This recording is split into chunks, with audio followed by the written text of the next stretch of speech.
Lights, camera, rolling, action. मंडळी नमस्कार।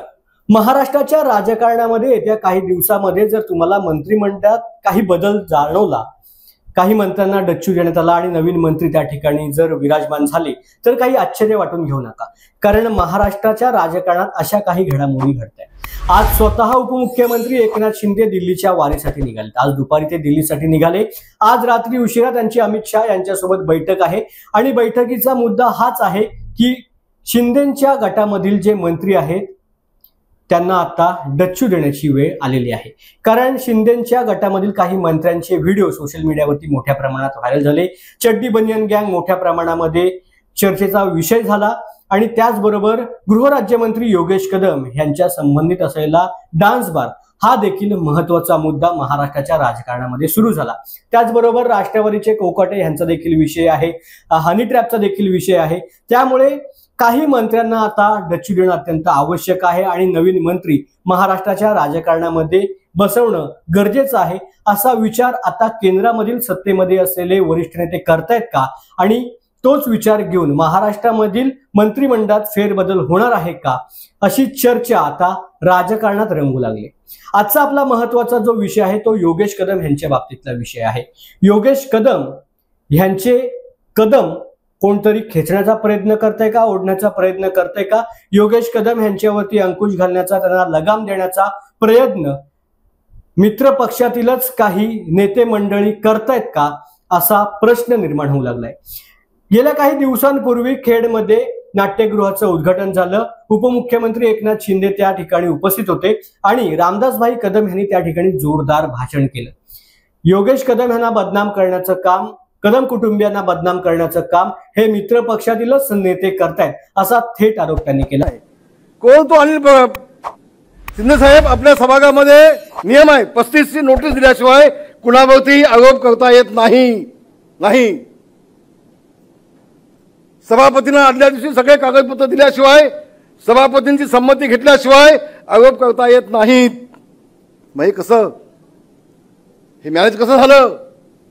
आणि त्यावरती उत्तर देत असताना उपमुख्यमंत्री एकनाथ शिंदे यांनी वक्तव्य केलं की चिंता करू नको, मी तुझ्या पाठीशी खंबीरपणे उभा आहे। मात्र असं जरी असलं तरी योगेश कदम यांचा राजीनामा मागण्याबाबत आता अनिल परब आक्रमक असल्याचं पाहायला मिळते। काल अनिल परब यांनी थेट मुख्यमंत्री देवेंद्र फडणवीस यांची भेट घेतली। योगेश कदम यांच्याबाबतचे त्यांनी पुरावे देवेंद्र फडणवीस यांना सादर केले आणि पुन्हा एकदा योगेश कदम यांना मंत्रिमंडळातून दूर करा अशी मागणी त्यांनी केली। मात्र हा विषय पुन्हा एकदा चर्चेचा मुद्दा का बनलाय? योगेश कदम यांच्या संबंधित असलेल्या डान्स बारवरती रेड कधी झाली आणि तब्बल 2 महिन्यांनी हा मुद्दा एवढा उजेडात का आला, एवढा आक्रमकपणे पुढे का आला, हा मुद्दा आपण जरा लक्षात घेऊया। तुम्ही हा मुद्दा स्वतः लिंक करा। हे काही पॉइंट्स आहेत जे मी तुमच्यासमोर मांडणार आहे, ते लिंक करा। तर घटना आहे 28 मेची। 28 मेला नवी मुंबई येथील वाशी या ठिकाणी असलेल्या द रेस या बारवरती रेड होती। साहजिकच रेड म्हटल्यावरती आपल्याला वाटेल की पोलिसांनी ही रेड केली असेल, पण नाही।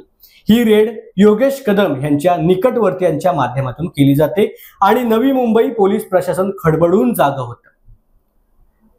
योगेश कदम गृहराज्यमंत्री आहेत, गृहराज्यमंत्र्यांचे निकटवर्ती त्या ठिकाणी रेड करतायत।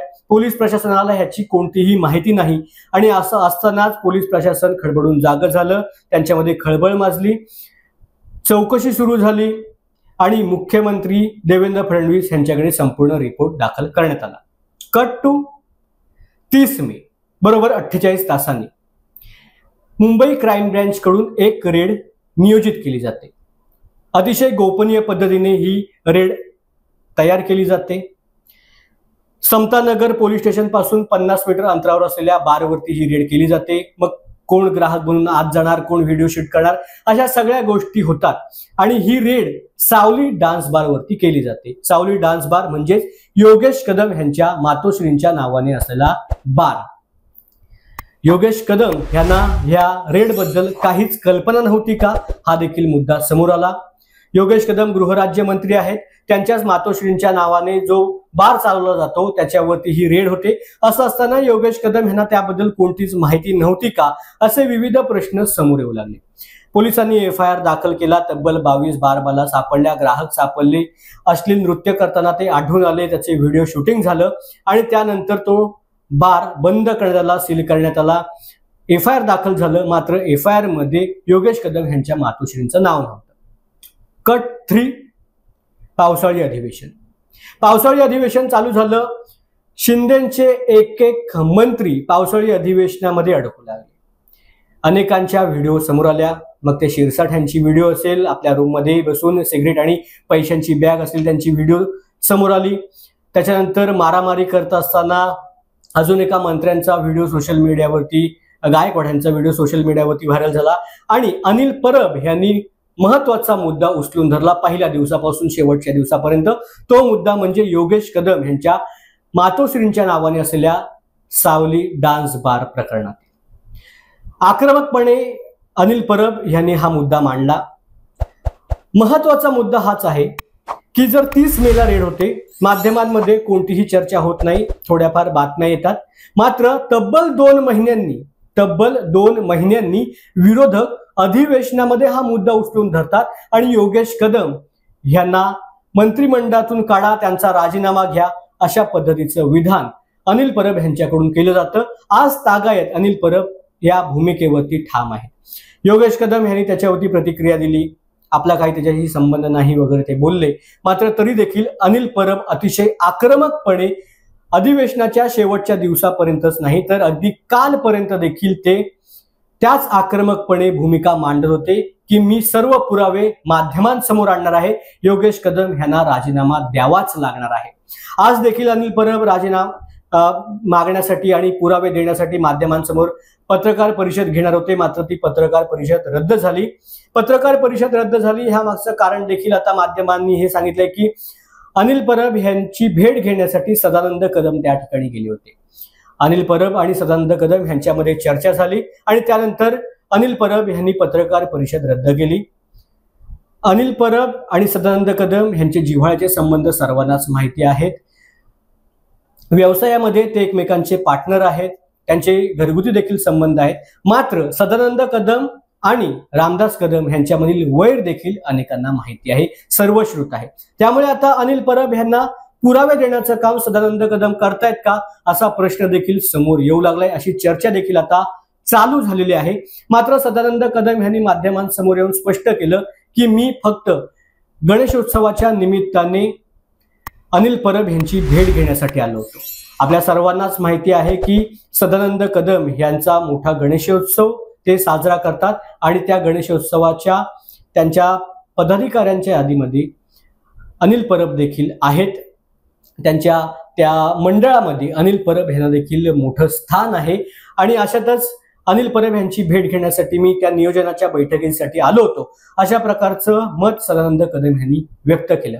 मात्र असं असलं तरी देखील योगेश कदम यांना रोखण्यासाठी कोण प्रयत्न करते हा प्रश्न या ठिकाणी निर्माण होऊ लागलाय. खेडमध्ये झालेल्या या नाट्यगृहाच्या ओपनिंगच्या वेळेला रामदास कदम यांनी केलेलं वक्तव्य आणि त्याच्यानंतर सातत्याने अनिल परब करत असलेले आरोप यामध्ये काही लिंकअप आहे का हा देखील आता चर्चेचा महत्वाचा मुद्दा बनलाय. कारण जर आपण पाहिलं ना तर तब्बल 2 महिन्यांनी हा विषय समोर आलाय. 2 महिन्यांनी सर्व पुरावे अनिल परब यांच्या हाती आले. अनिल परब यांना पुरावे मिळवणं हे काही कठीण नाहीये. अनिल परब हे कसलेले राजकारणी आहेत, त्यामुळे त्यांना पुरावे मिळवणं काही कठीण नाहीये. मात्र काही पुरावे त्यांच्याकडे स्वतः चालून देखील आहे. मग हे पुरावे कोण देते? मित्र पक्षातीलच काही नेते योगेश कदम यांच्यावरती अंकुश घालण्यासाठी ही संपूर्ण खेळी करतायत का? योगेश कदम यांच्या निकटवर्त्यांनी जी रेड 28 मेला टाकली होती त्या रेडचा परिणाम म्हणून 30 मेला बरोबर 48 तासांनी योगेश कदम यांच्या मातोश्रींच्या बारवरती पोलिसांनी ही रेड टाकले का? ही रेड टाकण्यासाठी पोलिसांना कोणी केलं? अर्थातच गृहमंत्र्यांकडून हे आदेश दिले जातात. गृह राज्यमंत्री योगेश कदम आहेत, मग त्यांना ह्याबद्दलची माहिती नव्हती का? गृह राज्यमंत्र्यांना थांबवण्याचं काम कोण करतंय? त्यांचे पाय खेचण्याचं किंवा त्यांचे पाय ओढण्याचं काम कोण करते? असे एक ना अनेक प्रश्न या ठिकाणी निर्माण होऊ लागले. जर तुम्ही थोडा विचार केला, जर लिंक्स तुम्ही जॉईन केल्या, 2 रेड 48 तासामध्ये झालेल्या, नवी मुंबईमधील योगेश कदम समर्थकांची, योगेश कदम निकटवर्तीयांची रेड, त्याच्यानंतर झालेली योगेश कदम यांच्या मातोश्रींच्या बारवरची रेड आणि तब्बल 2 महिन्यांनी अनिल परब यांनी हा काढलेला विषय आणि योगेश कदम यांना मंत्रिमंडळातून राजीनामा घ्या, मंत्रिमंडळातून बाहेर काढा ही सुरू असलेली मागणी, यामुळे आता हे राजकारण अधिक तापू लागले। तुर्तास महाराष्ट्राच्या राजकारणामध्ये मंत्रिमंडळात काही आता महत्त्वाचे फेरबदल होणार का, हे एकनाथ शिंदे यांच्या दिल्ली वारीवरच संपूर्णपणे अवलंबून असणार आहे। मात्र येणाऱ्या काळामध्ये मंत्रिमंडळात काही बदल होऊ शकतात अशी शक्यता राजकीय विश्लेषकांनी देखील व्यक्त केली। वेळ झाले मात्र या विषयामध्ये इथेच थांबायची। पुन्हा भेटू नवीन विषयासह। धन्यवाद।